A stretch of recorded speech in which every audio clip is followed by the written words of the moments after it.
This is Undaunted.Life, a man's podcast. I'm your host, Kyle Thompson. Let's get into it. Then I saw an angel coming down from heaven, holding in his hand the key to the bottomless pit and a great chain. And he seized the dragon, that ancient serpent, who is the devil and Satan, and bound him for 1,000 years, and threw him into the pit and shut it and sealed it over him, so that he might not deceive the nations any longer until the 1,000 years were ended. That's Revelation 20, verses 1 through 3. Guys, I'm feeling diabolical today because I've been reliably informed that the world is over. I don't know if you guys knew this, but I've been informed about this. And it's not just because of Roe v. Wade, and we'll get to that here in just a second before we get to all that. Guys, I want you to go ahead and leave us a 5-star rating and a positive review. We've gotten some 1 stars lately because of the ads, and some people don't like the way my face looks and whatever the thing is. So if you're listening to this and you have not left us a 5-star review on either Spotify or Apple Podcasts or wherever you're listening to this, we would really, really appreciate it. And also, I know I need to kind of acknowledge something that happened earlier this week. So obviously, I recorded an interview with MMA fighter Rory McDonald, who, if you're listening to this on time, will be fighting tomorrow. And I also recorded a podcast whenever I immediately got the news about the Roe v. Wade, the leak decision, and all those different things. And just so you know, I'm going to be getting into all of that next Thursday. Okay, so I'm going to be spending a ton of time next Thursday breaking down all of it, breaking down some of the reactions, what would actually happen if Roe and Casey were overturned and that type of thing. But I recorded immediately after I found out the news on Monday night, and I got it out there and, put it out there, and it was on Apple Podcasts and Spotify and everywhere else. And something very, very strange happened. And so I don't want to say something nefarious happened because I don't have direct evidence of that.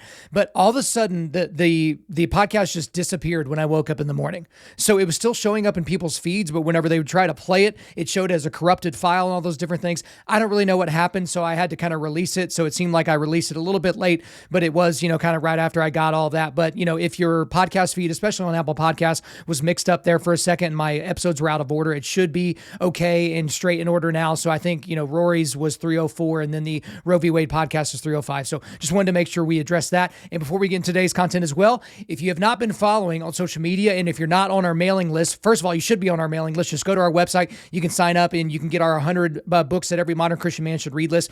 But we've got new swag.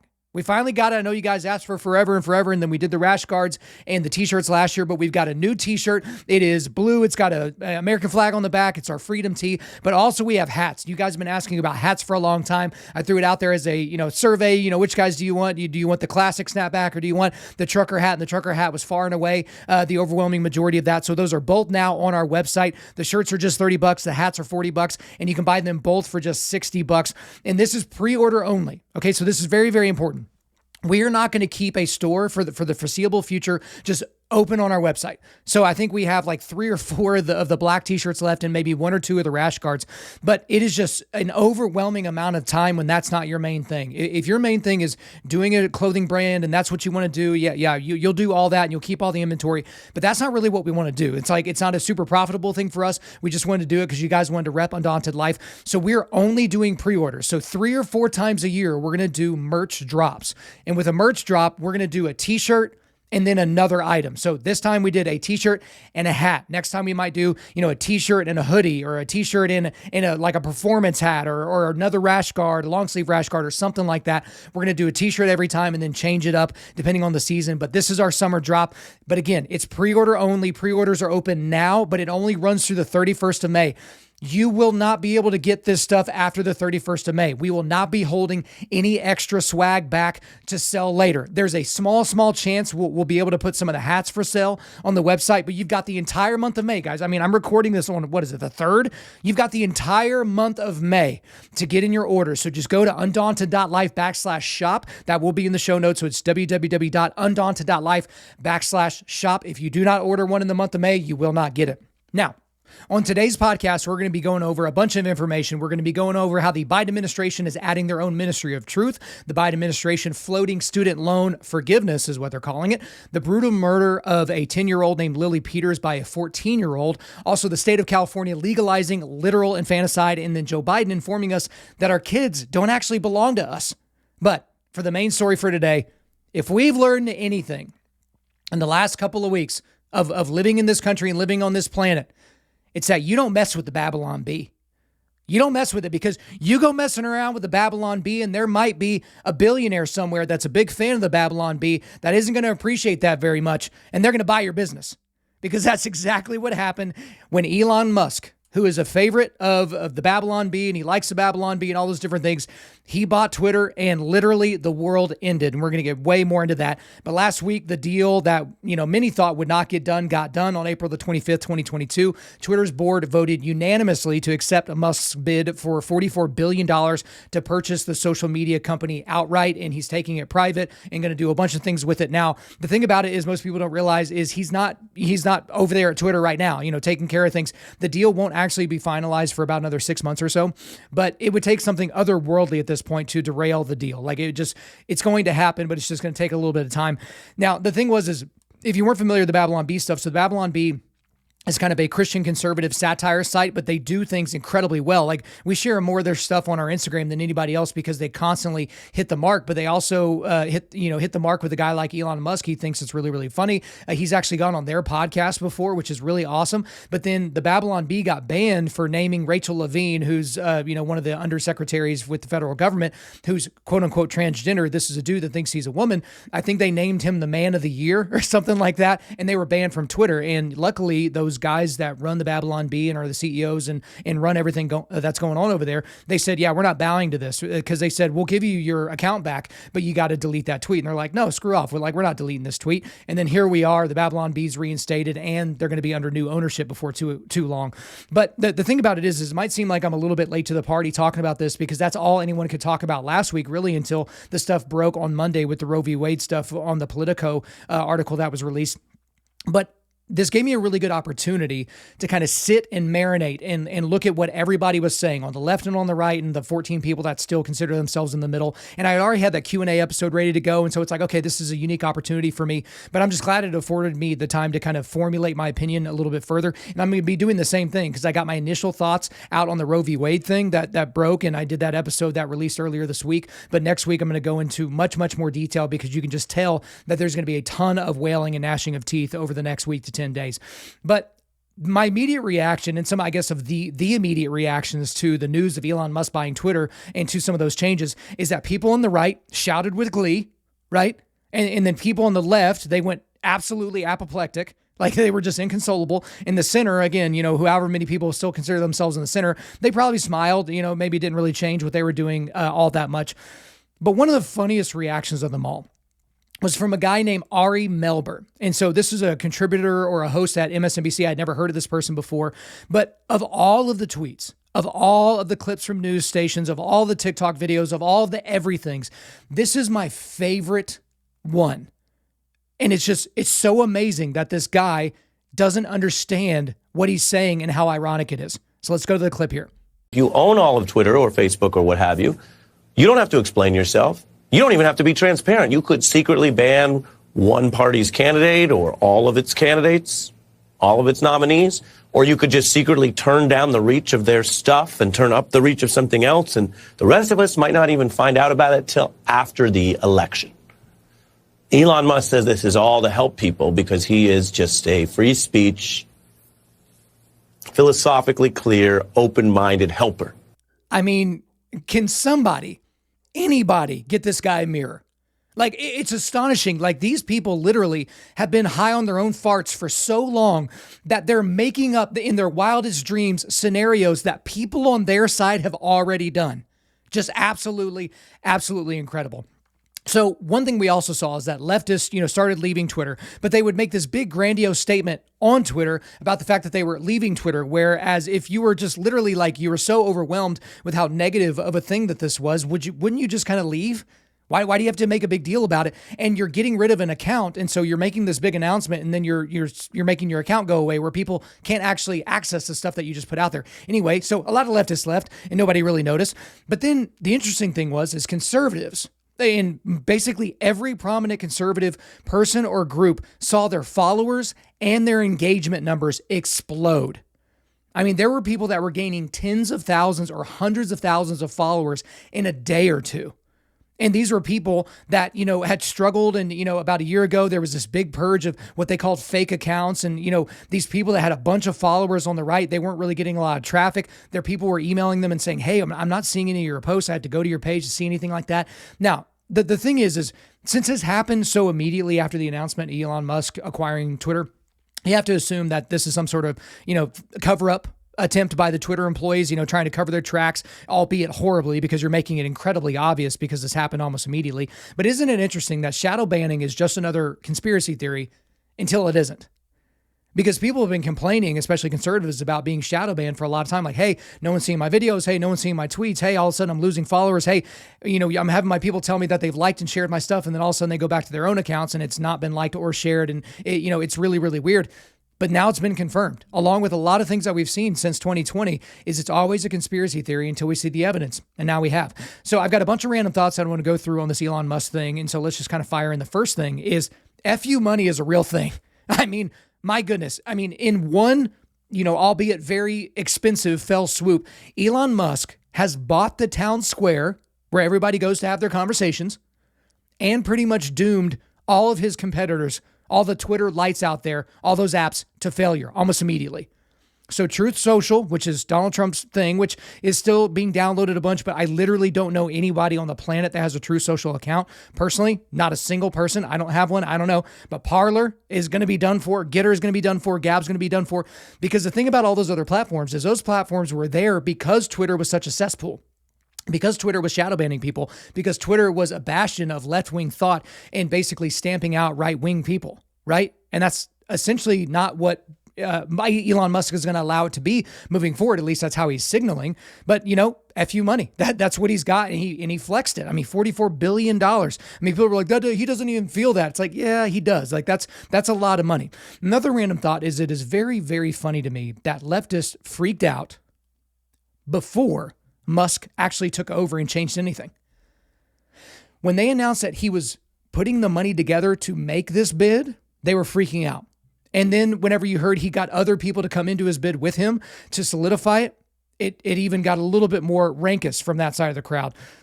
And then it's announced that he's actually going to be doing this thing, and they just absolutely lose it.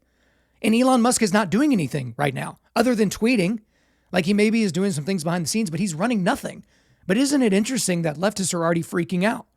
More on that in a second. Another random thought is just in general, adults cry too much. I mean, about things that really don't matter. We saw all this leaked audio and reports of people that worked at Twitter and are still working at Twitter right now, crying at meetings because somebody bought their company.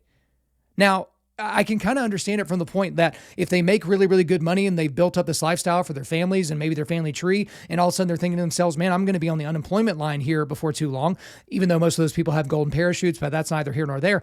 The thing about it is these people are just sitting there crying. They're at work crying. I mean, I can't imagine a scenario where I would be at work and cry about something that's work related unless I worked for an organization that dealt with, babies being murdered or people being kidnapped and raped or dogs being slaughtered or like something that is actually sad. But, I don't really like the, philosophical leanings of my new potential boss. And you cry? Really?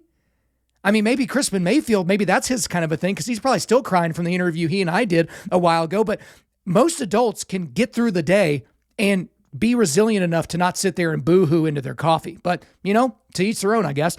Another random thought I've had is the left never actually cared about free speech. They've basically proved it at this point. They never cared about free speech.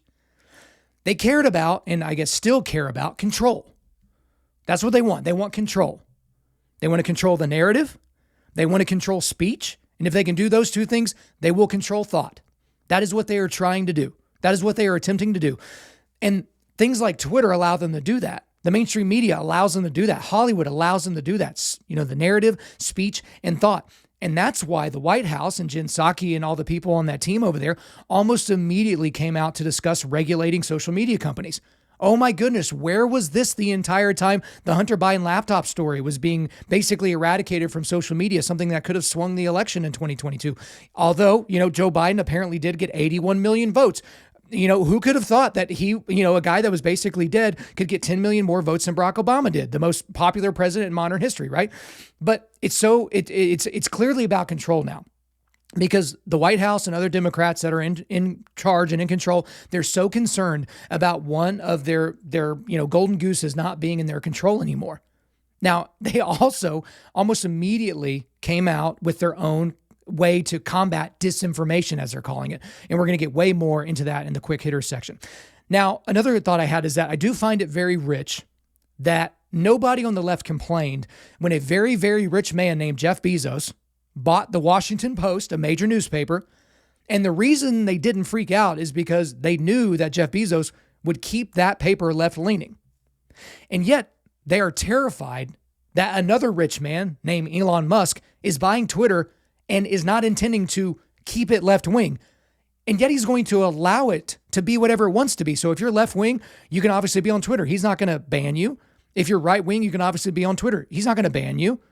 But why is it okay for a really rich guy, really rich white guy named Jeff Bezos to buy an organization? We didn't think democracy was going to come melting down because he bought the Washington Post, but somehow it's different because Elon Musk, that's rich. Another thing, and this thing is very telling. The left, the political left, is very concerned about people having a platform. They're concerned about certain people having platforms, okay? Whereas the right is very, very concerned about people not having platforms. Hey, you hear this all the time about Joe Rogan, he's platforming people. He's having Milo Yiannopoulos and Ben Shapiro and Alex Jones as if those people have anything in common. He's having them on their show and he's giving them a platform and all that. It's or he's just talking to people that are interesting, trying to figure out what they think. But that's the way the left thinks. They're I disagree with you, so you shouldn't be able to speak where I speak. But in the right, we're concerned when people can't speak. People on the left, they want people they agree with or that don't agree with them to be silenced. That's what they want. People on the right don't want that. Not at all. I've said this a lot before because someone would be like, well, what if when you were in college, what if a KKK grand wizard wanted to speak at your college? Would you be okay with that? And I was like, yeah, totally. I want to know what that guy looks like. I want to know exactly why he thinks the way he thinks things. And I certainly hope that there's a Q&A so I can ask him why he has such horrifically satanic opinions about people that don't look like him, that don't have the same immutable characteristics as him, right? I want to know exactly, beyond a shadow of a doubt, what these people believe. Why are you so scared of what other people believe? Because me, as someone that's on the right, someone that's conservative, I can go about my day understanding that you think completely differently from me, and I won't melt down. I'm not going to go have a cry session. I'm not going to be like, oh my gosh, how could anyone think that way? I'm just going to be at most, I'm going to be that's really, really a horrific point of view. I'm going to go on and do what I need to do. I'm going to go take care of my family. I'm going to take care of my business. I'm going to move on, right? But people that have that worldview just don't think that way. Another thought is that, oddly enough, who is probably the most excited, at least for a little bit, about Elon Musk taking over Twitter, at least in the short term? It's got to be Joe Biden. Whenever he's awake, which at this point is probably 3 or 4 hours a day, he had to have realized that for almost an entire 2 weeks, until the leaker over at the Supreme Court messed it up for him, for an entire 2 weeks, everybody was talking about Elon Musk. Joe Biden and his inability to do anything positive was not in the headlines. There were little things here or there, little stupid things that he did, and we're going to talk more about that in the quick hitter section. But my goodness, he got to relax for a week or two, right? Got to eat his ice cream and wear his aviator sunglasses because all the focus was on somebody else. And the last random thought I'll go over here is it is also very rich to hear people moralizing to Elon Musk or just in general about what they would have done if they had had that much money. He could have fixed the homeless crisis with all that money. He could have fought institutional racism, whatever that is, with all that money. And my personal favorite that came up is he could have helped the environment with that money. The dude is literally the CEO of an electric car company. He is a liberal environmentalist. That's who this guy is.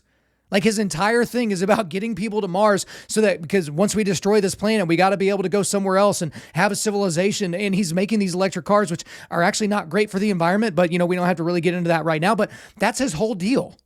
But these people that have no money, or they don't, obviously have nearly as much money as the richest person in the world, they're like, well, this is what I would do if I had that money, even though we know for damn sure that's exactly what they would not be doing.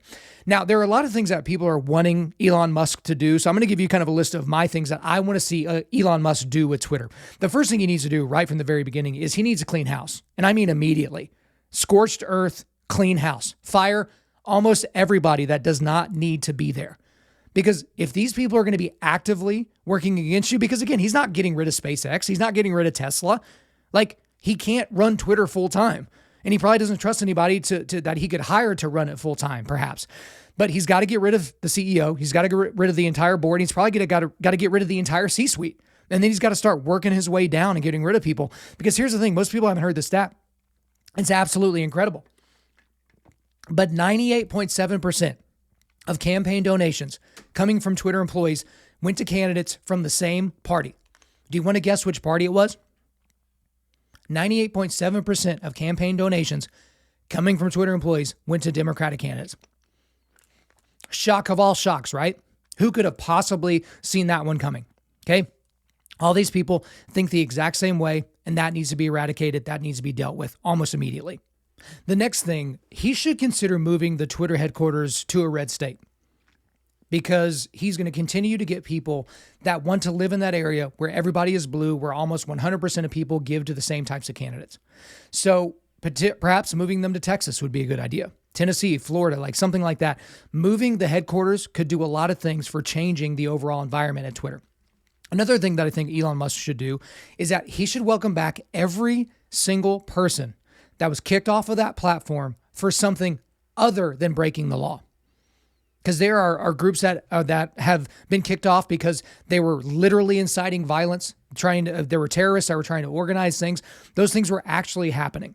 But a lot of people were just kicked off because their opinions and the way they carry themselves and the things that they said out loud just doesn't agree with the left. So I'm talking about Milo Yiannopoulos, who I'm not personally a fan of, but he should have a Twitter account.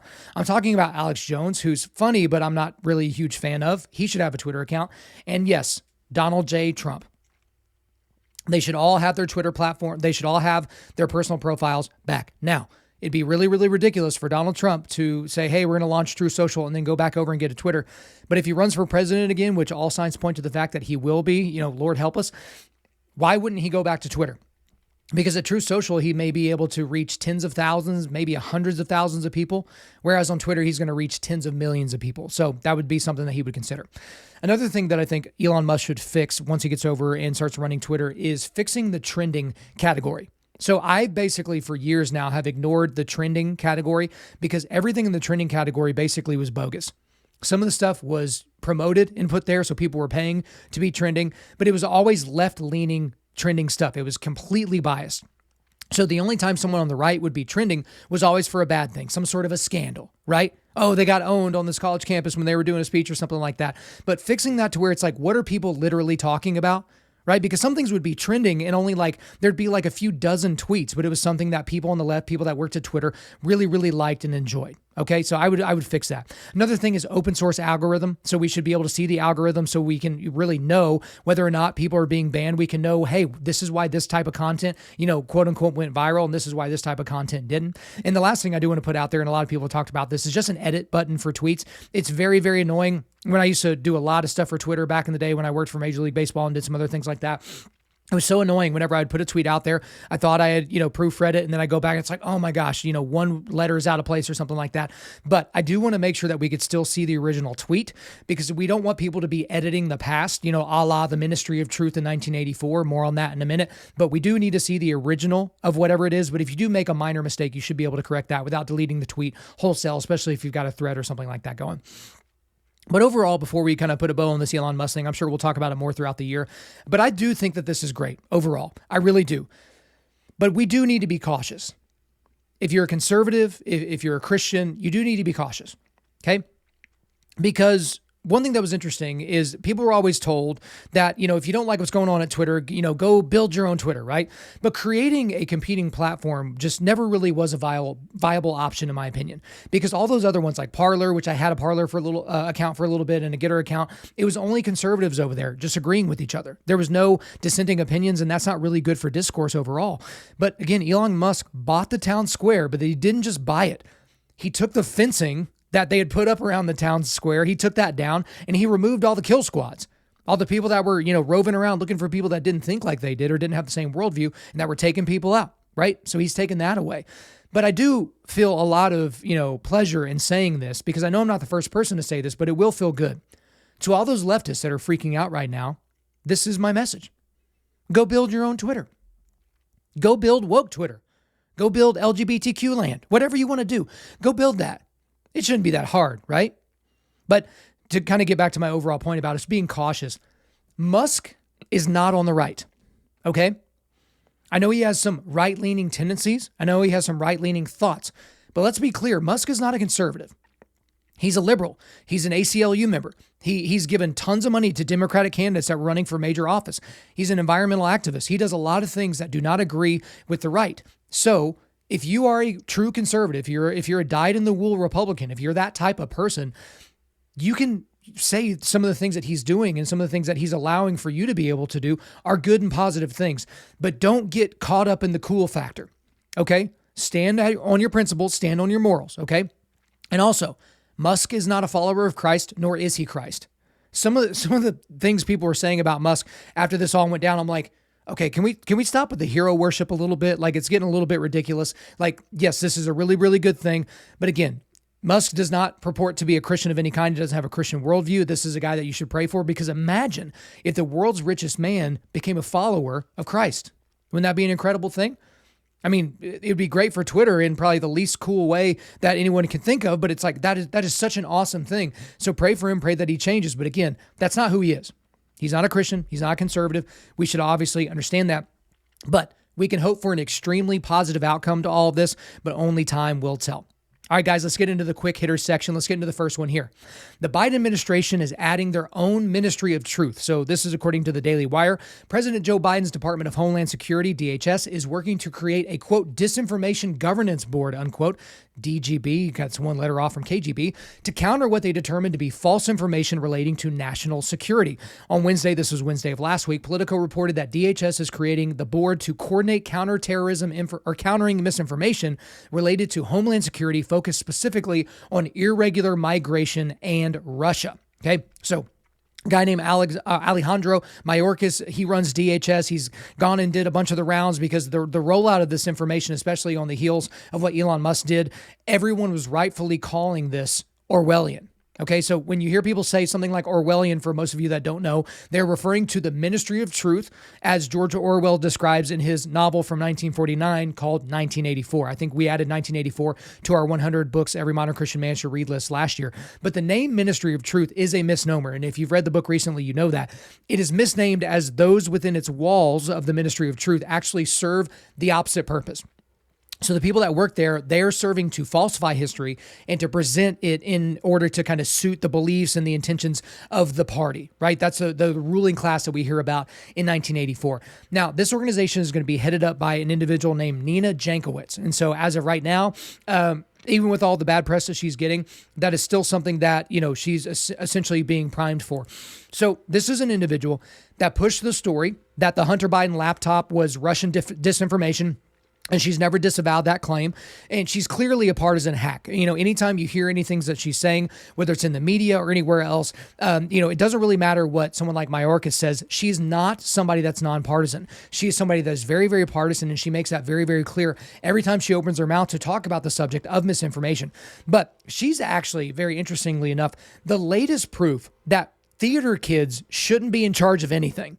And if you don't know what I mean, you've got to watch this video that I'm going to show you right now that she posted herself to TikTok. Someone didn't find this and post it. She posted it because she thought it was a good idea. So here's the clip. Pondering is really quite ferocious. It's when a huckster takes some lies and makes them sound precocious by saying them in Congress or a mainstream outlet. So disinformation's origins are slightly less atrocious.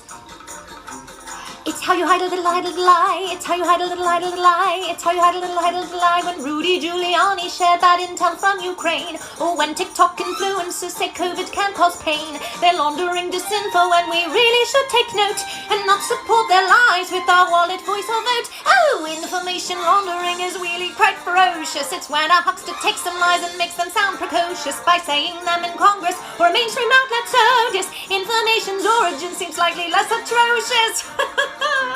Whew. I mean, it is just so hard to watch a clip like that and take someone like that seriously, and to know that that person is going to have a job that's going to be paid for with our United States tax dollars. She's going to have a job doing something that she is so clearly not qualified for because she's not going to, look at things down the center. So a couple of things with this overall idea that we're talking about with this ministry of truth, which is what they really should be calling it, is there is a massive difference between misinformation and disinformation. So misinformation, think of being misinformed. So let's say you thought that the Texas Rangers won the 2011 World Series. Now, you've been misinformed because the winner of the 2011 World Series were my St. Louis Cardinals. Now, someone can disabuse you of the notion that the Texas Rangers won the 2011 World Series, and you can say, oops, it looks like I was misinformed. But disinformation is a campaign where you are actively and purposely trying to get somebody to believe something that is the opposite of the truth. That is what disinformation is. And so these people are basically putting themselves on this moral high ground, saying when we say something is disinformation, we mean it. Just like when someone like Dr. Fauci said he was the science, that if you disagree with Dr. Fauci, you're disagreeing with the science, and the CDC says the science is what it is and we should all follow that. This is a very, very dangerous thing, okay? Because they're not saying, hey, there's a lot of people spouting things that they know to be wrong and all that, and we're here just to be neutral arbiters. Nobody that is going to be working for that organization under DHS, which is insane, as opposed to protecting the homeland from like terrorist attacks or people coming through the southern border illegally, we're going to be worried about people saying things that they don't like online. And so when they signaled this, the rollout was absolutely horrific, just like with everything the Joe Biden administration has had. But here's the other thing about it, is if you couldn't see this coming before Joe Biden was elected, you're a blind fool. I mean, that's what I tried to tell people that just couldn't vote for Donald Trump. And I'm going to, go vote for Joe Biden because he can't be nearly as bad as the orange man, right? It's like, look, you have to look at what these people are signaling. Like, Joe Biden is probably a moderate in his heart, but he's going to just go whichever way the wind takes him. So people have said before, Joe Biden is the center of the Democratic Party, no matter what. So if they swing right, he's still going to be in the center. If they swing left, he's going to be in the center. The problem is the Democratic Party has shifted so unbelievably to the left at this point that the center is so much farther away from anything we could have even fathomed, not even 8 years ago, 10 years ago, something like that. But you had to see something like this was coming. But the whole reason why this is coming and why it's coming now is, one, because it's coming off the heels of the Elon Musk, buying Twitter, but also because they are getting ready for the 2022 midterms. Because as everybody has heard by now, it's going to be a shellacking. There's pretty much a 100% chance the Republicans are going to be taking the House of Representatives. There's, a coin flip chance that they're going to take over the Senate. And then it sets them up really nicely to potentially take back the White House, especially if Donald Trump doesn't run in 2024. But again, we'll get more into that later. But the thing is they're going to be doing this whole misinformation, or not, this disinformation thing, because they will have the mainstream media on their side. Because whenever this department, whenever, all the people that work there, whenever anybody talks about it, the mainstream media will immediately run with it and categorize anything that they say as disinformation, right? Hey, this organization said it's disinformation, so it has to be disinformation. It reminds me a lot of the quote unquote fact checkers that you see. According to an independent fact checker, this is mostly false. And then when you dig down deep, most of these fact checking organizations are very, very left leaning. There are very, very few fact checking organizations that do look at things down the center, that just basically report the news, and say, hey, this is just basically a flat out lie, or hey, given a little bit more context, this would be true. So something to watch for as the Joe Biden administration continues to stumble forward as they move forward into the future. All right, the next quick hitter here is the Biden administration is floating student loan forgiveness now. So let's dig into this by Katie Balovic from Business Insider, and this is via Yahoo News here. President Joe Biden said last week that he will have an answer to the question of student loan forgiveness in the next couple of weeks, a move Democratic lawmakers are praising. All we know is that the president has expressed an openness to cancel some debt, Democratic Representative Ayanna Pressley of Massachusetts told Yahoo Finance. That in and of itself is a tremendous victory. And so I believe that we are closer than ever before to seeing some of the hardship alleviated. About $1.6 trillion in federal student loan debt is owed by some 40 million people, according to the Wall Street Journal. The Biden administration recently extended a pause on federal student loan payments until July 31st. In his comments on Thursday, Biden said he is not considering the $50,000 debt reduction that some Democrats, including Presley, have called for. However, he recently expressed support for debt forgiveness in the range of $10,000, Insider previously reported. Okay. So the thing we got to be real about this is words have meanings, right? Especially if you have a functioning brain. There's no such thing as student loan forgiveness. There's no such thing. There is only student loan debt transferal. That's what it is. Because if you're taking the debt away from these people, so let's say it is $10,000, we're taking away $10,000 worth of student loan debt from everybody in the country that owes at least that much. That debt doesn't disappear. It has to be paid. The debt 100% has to be paid by somebody. So that debt is going to be transferred to you and I, the American taxpayer. So people that are paying taxes in this country are going to be paying for these mostly useless degrees that people have got while they're working in jobs that have nothing to do with the degree that they got. So it's very telling that in this country, because let me kind of back up a little bit. I know the debt is a crisis for a lot of people. There are people that are well into their 50s that are still paying off their student loans, right?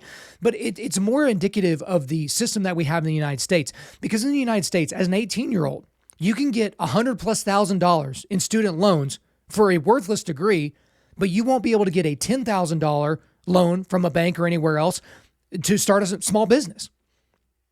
You can get 10 times or even more so that to go and get a degree when, you don't even have to be evaluated as to whether or not you would be a good bet. Because here's the deal. If we made you apply for student loans like you have to apply for business loans, like provide a plan and submit, an idea of what you're going to do and all those different things, most people would probably end up not going to college at all, or they'd go to college to learn something that is actually valuable. They wouldn't go to college to figure themselves out, man, or I'm just going to go have a good time and, get a general studies degree and then just go try to find whatever dude bro job. No. If you had to apply for student loans with a plan, hey, this is a degree I'm going to get. This is where I plan to apply. This is where I've been accepted. This is the type of program I want to get into. This is a type of honor society I want to work my way towards. This is a GPA I can manage to keep. And by my junior year, this is the type of company I'm going to be looking to either start or work for. That'd be a much, much different thing. And I also want to be clear about this as well. I don't feel bad for people that are being crushed by student debt at all. Not one bit. And I know that's like, oh, that's not very graceful. And Kyle, people are really struggling out there. And again, I've said on this podcast before, I was lucky enough and blessed enough by God to have the skill sets and to be lucky enough to get a full ride scholarship to go to school. I did not have to worry about paying off student loan debt. And my wife, she had the exact same setup as me because she got a full ride to go to school. And so we didn't graduate. We got married very young and we had no student loan debt whatsoever. But the thing is if you're in debt for student loans, it's because of a decision that you ultimately made. You signed on the bottom line, right, for that debt.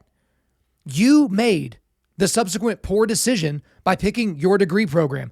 You're the one that made that subsequent poor decision to go into that profession.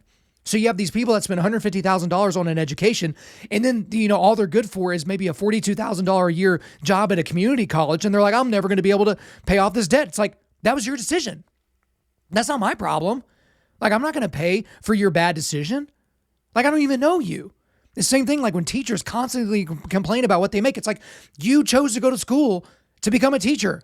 And then you chose to pursue a job becoming a teacher. And then you were offered a job as a teacher. And then you took it. And then you signed the contract. And then you re-upped your contract so you would continue being a teacher. Stop bitching about how much money you don't make. That's not my fault.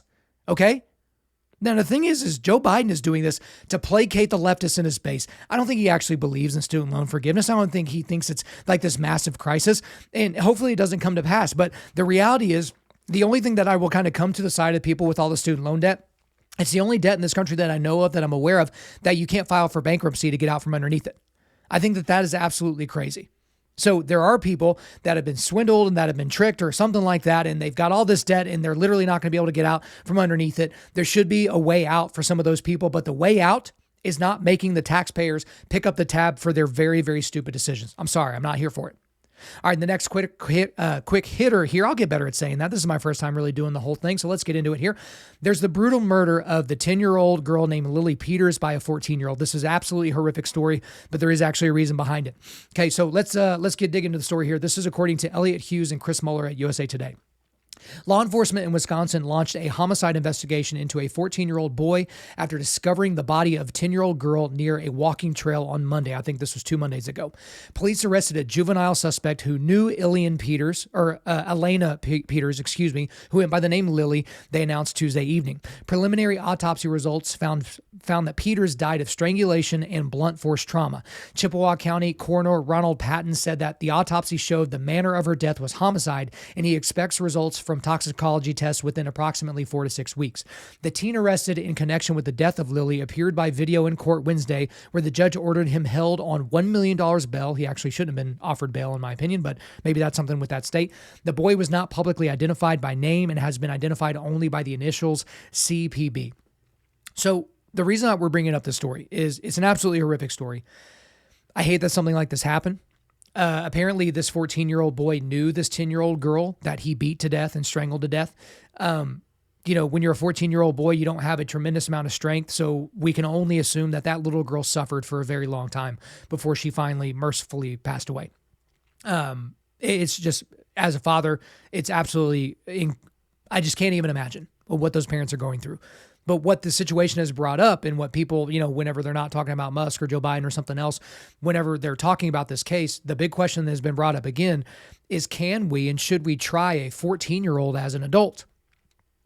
He's 14, he's 4 years away from being legally an adult and all those different things. Can we try him as an adult? And I think it's a very, very easy answer. Yes, of course we can. I've followed several cases, even since childhood, watching Dateline, NBC, or any of these, unsolved mysteries or something like that. And you end up finding the perpetrator, and it's actually a young person. And when someone's 14 years old and they've already beaten someone to death and strangled them to death with their own hands, that is not somebody that can be trusted in society anymore. Now, you can talk about death penalty and you can talk about all those different things with a 14-year-old, and perhaps it's a debate that we can get into on another day. But yeah, absolutely, this person should be tried as an adult. And again, I don't think I necessarily framed it properly. I think this boy is innocent until proven guilty, even though all the evidence completely points to him at this point. I don't know that we have a confession or any of those types of things, but they seem very, very confident this is the person that perpetrated this crime. This is not a person that we should ever let back out into society. This is a person that should probably never see the outside of a jail cell. And I think that's a very, very important thing for us, is we can have compassion for this young man. We can have compassion for him because I'm assuming he did not have a great upbringing. We're probably going to get a lot of details about the fact that he grew up in a broken home. I doubt his dad was, in the picture, or those types of things. Or this guy literally could just be a sociopath. He could have no feelings whatsoever. But we're probably going to see, this very diabolical ideation that's come from this kid. He's probably a kid that used to set fires and used to torture animals and all these things, and then finally he did it to an actual person. This is a person that's going to continue to escalate in their crime. That's how a lot of these things end up happening. So no, this is not something where it's like, okay, we're going to give this person a slap on the wrist, give them, a juvenile prison sentence, and then, treat them as if, once they're an adult, that they're going to be completely rehabilitated. I just don't know that you can do that with somebody at the age of 14 that's already showing this violent behavior. All right, next quick hitter here. The state of California is legalizing literal infanticide. So this is according to Stephen Ertelt at Life News. The California Assembly Committee has passed a radical bill that legal anarchists say would legalize infanticide, letting babies die up to 21 or 28 days after birth. The panel voted for the measure on a 11-3 vote. California Assembly Bill 2223, sponsored by Assemblywoman Buffy Wicks, Democrat from Oakland, already has prompted massive outrage. While the legislation is meant to end criminal penalties for abortion, it could stop people from being punished for killing newborns as well. While hundreds of pro-life advocates showed up to oppose the bill, the main proponents are pro-abortion groups like Planned Parenthood, NARAL, and the ACLU. The measure has come under fire from pro-life groups who have said that they would prevent criminal liability if an infant dies during the perinatal period due to a pregnancy-related cause, which would essentially legalize the killing of newborn babies. The National Center of Health Statistics defines the perinatal period as between 28 weeks of gestation. This is important. 28 weeks of gestation and 7 days after birth, but that definition can be extended up to 28 days after birth. The bill would prohibit authorities from charging a mother for actions or omissions related to her pregnancy, including miscarriage, stillbirth, or abortion, or perinatal death. Anyone who aids or assists a pregnant person also would be exempt from prosecution. Additionally, the bill would allow the woman to sue police and other authorities who arrest or charge her in such cases. According to the California Family Council, the perinatal death language in the bill would exempt mothers who kill their newborn babies from prosecution. So let's talk about this, because I was asked about this. A good buddy of mine came over and we had a cigar and some whiskey a couple nights ago, and he's like, have they really, approved of this? And I was trying to explain it through the lens of, hey, they're talking about the perinatal period, but essentially that perinatal period could extend to 28 days after the child has been born. So if the mother does something that directly leads, or doesn't do something that directly leads to the death of her baby, she will not be charged with murder. That is definitionally infanticide, because if you purposely kill a human being outside the womb, as according to current law everywhere in this country, that is murder. So one of the things that drives pro-life people so absolutely insane is it's because, okay, when the baby's on one side of the vagina, you're okay with us, basically killing them, sucking their brains out and all that. But then when they reach the other side of the vagina, you're not really okay with that. But this was always the way that the pro-abortion people were going to go. This was the only realistic way for this to end up, is if you worship at the altar of convenience. Well, convenience doesn't stop once the baby comes. It becomes way less convenient when the baby arrives. I can speak from immediate experience because we have like a 7-week-old living in our house right now. So the pregnancy period was hard, especially on my wife, obviously. But then once the baby is here, way more inconvenient. But this is something that is very likely going to be passed in the state of California. And that's the one thing about the state of California that is very interesting. It's not interesting. It's actually really, really sad, because that is a state that is going to do everything they can to basically signal to the rest of the world that we're going to be as left as possible and there's nothing you can do to stop it. So there are people that are like, oh, we should stay and fight in California and it's worth saving. I don't know if it can be saved at this point, because everything that they can do to be on the pro-abortion side, on the pro-death side, on the pro-murder side, they're going to do it. And a lot of Californians, the way it used to be, is it would be legalized and normalized in California through Hollywood and other things, and then it would spread out to the rest of the country. That's one thing that I think is stopping. Because a lot of people that are leaving that state for other states are hoping a lot of that stink doesn't follow them. Now, as I've said many times on the show before, I am very, very pessimistic about how all these California voters that are moving to Idaho and Arizona and Texas and Florida and other places, I'm very, very pessimistic about them keeping that voting record strong over time, because a lot of people vote based on emotion, not based on statistics, not based on reality. So a lot of people aren't going to be voting for tax policy when they enter the booth, whenever they're trying to pick between red and blue. They're going to be voting based on these, these very emotional things like the LGBTQ thing, about trans kids, and about, anything that would be in the abortion side of things. That's the things that they're going to be voting on. And so you might see a lot of these red states that are getting this influx of people from blue states that turn their state purple and could eventually turn it blue. But that is something to keep our eye on with what these people are trying to do in the state of California. All right, last one here. Joe Biden informed us that our kids actually don't belong to us. So last week, while speaking at the White House in front of a group of teachers, Joe Biden had this to say, and this is a direct quote: "They're all our children. They're not somebody else's children. They're like yours when they're in the classroom." Okay. So obviously people keyed in on this, they're like yours when they're in the classroom. They're not someone else's children. There was a lot of outrage, but again, Joe Biden just says these things. I doubt that was what was in front of him. I doubt that was on his note card. I doubt that was on the teleprompter. It's just something that he said. Okay. But I want to read this according to Rob Crilly at the Daily Mail. Republicans hit back at President Joe Biden on Thursday, a day after he fired a salvo in the education wars by saying parents gave up control of their children at the classroom door. Schools are at the center of one of the fiercest debates in national politics, and Biden used a reception for teachers at the White House to say parents don't belong to them when they're in the classroom. Oklahoma Governor Kevin Stitt led the backlash. "God gave kids to parents, not the government," he tweeted. Other conservatives expressed their anger in even more graphic terms. "They're not your children," tweeted Sebastian Gorka, former Trump administration official and radio host. "You senile communist clown." So here's the thing.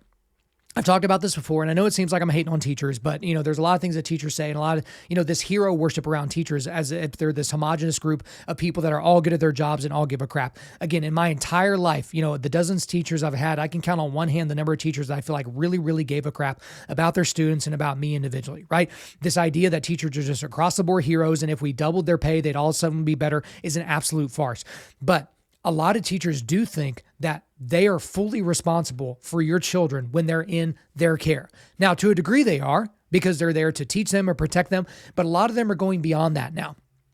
So you're seeing a lot of this stuff with the Florida bill, the parental rights bill, and you're seeing all these things where these teachers are like, wait a minute, if their parents are going to think so backwards, and if their parents aren't going to expose them to these ideas, these left-wing ideas, then I guess that's my responsibility. I guess that's something that I need to do because they're my children. There was a guy on TikTok that was a teacher here in the state of Oklahoma. Again, a very, very red state. It's been every county red in every presidential election, I think, since George W., right?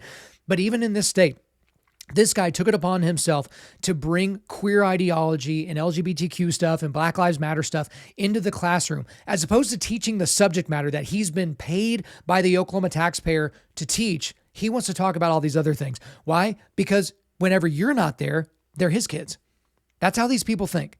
Now, I don't want to paint with too broad a brush because I know there are some amazing teachers out there. There are teachers out there that love on their kids and they actually care about the fact that they learn, and they want every single kid to be up at least to grade level competency in the subject that they teach. And they want the excellent kids to be even more excellent and to excel further. And I know that there are those teachers out there. I know there's a lot of those teachers out there. There are some that listen to this show even. I know that.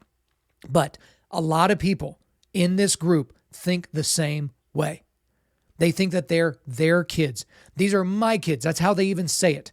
And it used to be kind of a cute thing that teachers would say until 2020 happened, until Zoom school happened, and we started to hear the things that these teachers were saying. We started hearing the different things that they were pushing and the types of poison they were putting in the ears of these children. Because again, why do we have so many kids claiming to be transgender now? Could it have anything to do with the fact that by the age of 5, most of them have already been asked, what gender do you feel like you are?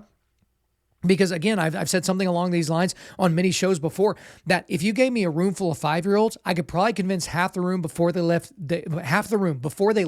for the day that they were a superhero, that they had actual superpowers. Do you know why? Because they're stupid. They're 5 years old. They're 20 years away from their brains being fully developed. They can have any type of a mind contagion and they will run with it. That's why we love their creativity, because they don't have any boundaries at that point.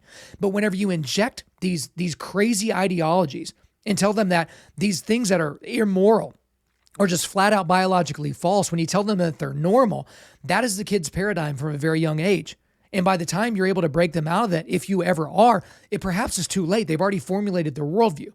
So another thing that we need to continue to be taking advantage of and, making sure that we're paying attention to is when you have people like Joe Biden get up there and say to a room full of teachers that are all, basically sponsors of the Democratic Party that, hey, they're not somebody else's children. They're like yours when you're in the classroom.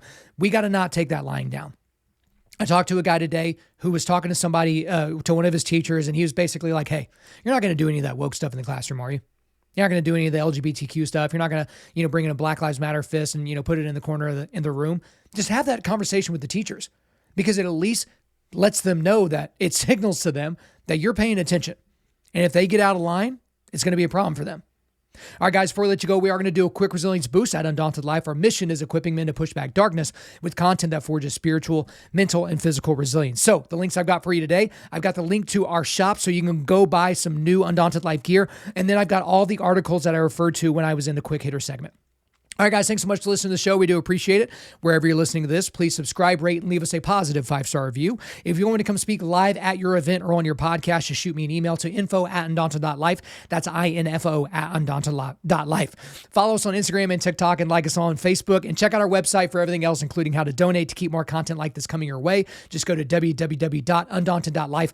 And we also want to thank the band August Burns Red for allowing us to use their music for our content. The music on this podcast is their song Cutting the Tides, which is off their 10th anniversary re-recording of their album Leveler. The links are in the description. I'm your host, Kyle Thompson. Remember, keep pushing back darkness, keep forging spiritual, mental, and physical resilience, keep seeking the Lion of Judah.